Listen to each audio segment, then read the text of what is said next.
नमस्कार, चैनल पर आप सबका स्वागत है।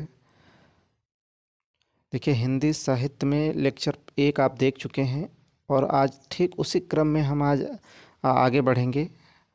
और हम आपको बता दें कि यदि आप हमारे चैनल पर पहली बार विज़िट कर रहे हैं तो चैनल को अभी तक आपने अगर सब्सक्राइब नहीं किया है तो सब्सक्राइब ज़रूर करें। आपका सपोर्ट हमें जो है मोटिवेट करता है बेहतर कंटेंट देने के लिए। और यदि आपका कोई सुझाव है तो भी आप हमें कमेंट के माध्यम से हमें बता सकते हैं। तो ठीक है, और आज आगे बढ़ेंगे। ठीक जहाँ से हमने ख़त्म किया था पहला लेक्चर, ठीक वहीं से शुरुआत करेंगे और बात करेंगे थोड़ी सी शिव सिंह सेंगर के बारे में। उनकी सिर्फ एक रचना बहुत महत्वपूर्ण है, वही पूछी जाती है। और शिव सिंह सेंगर से बहुत ज़्यादा प्रश्न नहीं आते हैं। इसके अलावा हम आज जो है जॉर्ज ग्रियर्सन पर बात करेंगे, जो कि हिंदी साहित्य की दृष्टि में एक बड़ा नाम है। और उसके बाद कल जो है हम रामचंद्र शुक्ल के बारे में बात करेंगे। तो ठीक है, आइए शुरू करते हैं देर न करते हुए। देखिए, शिव सिंह सेंगर ने 1883 ईस्वी में शिव सिंह सरोज के नाम से अपना इतिहास ग्रंथ लिखा। तो देखिए, शिव सिंह सेंगर ने शिव सिंह सरोज के नाम से अपना पहला इतिहास ग्रंथ लिखा। और सबसे बड़ी बात यह है कि यह किसी भारतीय द्वारा लिखा गया हिंदी भाषा में पहला इतिहास ग्रंथ है।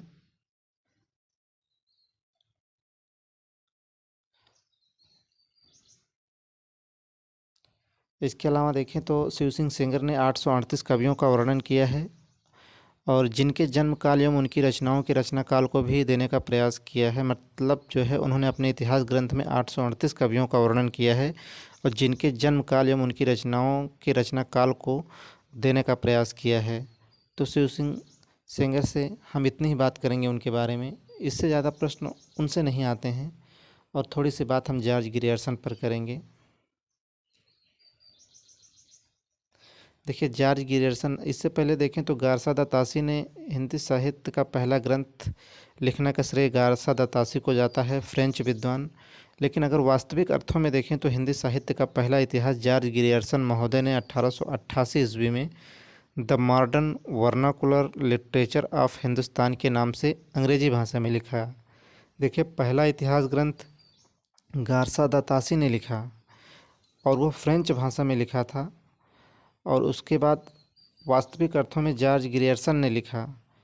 वो जो है, यह जो है जॉर्ज ग्रियर्सन का इतिहास ग्रंथ अंग्रेजी भाषा में था।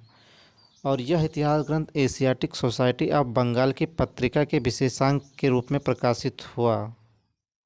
आपसे प्रश्न पूछता है कि एशियाटिक सोसाइटी ऑफ बंगाल की पत्रिका के विशेषांक के रूप में मतलब प्रकाशित हुआ। तो the modern vernacular literature of Hindustan जो रचना है वही जो है एशियाटिक सोसाइटी ऑफ बंगाल की पत्रिका के विशेषांक के रूप में प्रकाशित हुआ। आगे अगर हम देखें तो सर्वप्रथम काल विभाजन एवं नामकरण का प्रयास भी ग्रियर्सन महोदय ने किया। ग्रियर्सन महोदय ने अपने इतिहास ग्रंथ में संपूर्ण हिंदी साहित्य इतिहास को 11 भागों में विभाजित किया और उन्हें अलग अलग नाम दिया।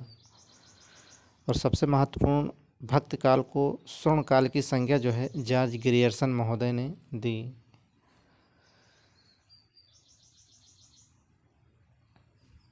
और देखिए, गारसा द तासी का जो इतिहास ग्रंथ था उसका जो है हिंदी अनुवाद लक्ष्मी सागर वार्ष्णेय ने हिंदुस्तानी साहित्य का प्रथम इतिहास के रूप में किया। और गारसा द तासी के बाद जॉर्ज ग्रियर्सन महोदय का जो इतिहास ग्रंथ था इसका हिंदी अनुवाद किशोरी लाल गुप्त ने 1957 ईस्वी में हिंदी साहित्य का पहला इतिहास के नाम से किया।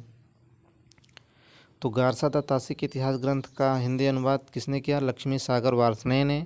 जबकि जॉर्ज ग्रियर्सन का जो इतिहास ग्रंथ है उसका जो हिंदी अनुवाद है वो किशोरी लाल गुप्त ने 1957 ईस्वी में किया। तो देखिए, जॉर्ज ग्रियर्सन, शिव सिंह सेंगर और गारसा द तासी से लगभग 1 या 2 प्रश्न ही आते हैं और इससे बाहर प्रश्न जो है नहीं आएगा। यदि अगर वो गारसा द तासी या फिर जॉर्ज ग्रियर्सन से कोई प्रश्न पूछता है तो। इसके अलावा हम विस्तृत चर्चा करेंगे रामचंद्र शुक्ल के बारे में कल। और यदि आपने अभी तक चैनल को सब्सक्राइब नहीं किया है तो चैनल को सब्सक्राइब अवश्य करें, अपने दोस्तों तक भी पहुंचाएं, क्योंकि आपका सपोर्ट ही हमें बहुत ही मोटिवेट करता है। तो ठीक है, क्लास कैसी लगी कमेंट में ज़रूर बताएं। तो आज के लिए सिर्फ इतना ही। बहुत बहुत धन्यवाद।